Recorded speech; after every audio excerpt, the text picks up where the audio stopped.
کر رہی ہے. یہ پاکستان کے اندر جو بدامنی ہے، پاکستان کے اندر جو دشمنیاں ہیں، پاکستان کے اندر جو نشیب و فراز ہے، یہ کیوں ہیں؟ اللہ تعالیٰ نے قرآن کی روشنی ان لوگوں کی سینوں سے نکالی ہیں، لہٰذا یہ دنیاوی کاموں میں بھی صفر ہیں. ان کے دنیاوی کام بھی نہیں بن رہے، ان کی بادشاہتیں اور ان کی پارلیمنٹ بھی خطروں میں ہیں، آپس میں ایک دوسرے کے دشمن ہیں.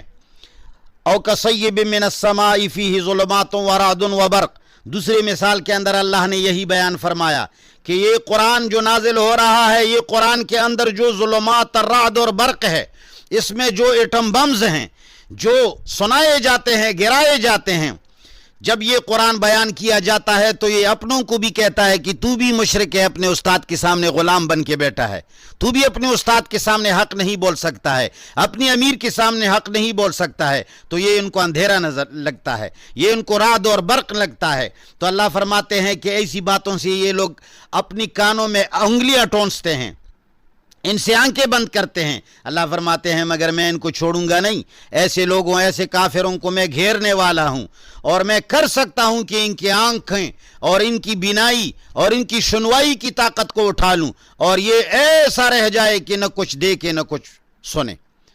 مسلمان بھائیوں، قرآن کو سمجھنے کی کوشش کرو. جو لوگ قرآن پڑھاتے ہیں وہ سب سے بڑے چور ہوتے ہیں قرآن کے. وہ بھی قرآن دنیا کے لیے، تنظیم کے لیے پڑھاتا ہے، اپنی طرف لوگوں کو بلاتے ہیں. اللہ کے لیے قرآن سیکھ لو، اللہ کی طرف جاؤ. قرآن سیکھ کر تنظیموں کو چھوڑ دو. قرآن کو سینے سے لگا کر اللہ سے ملنے کی کوشش کرو.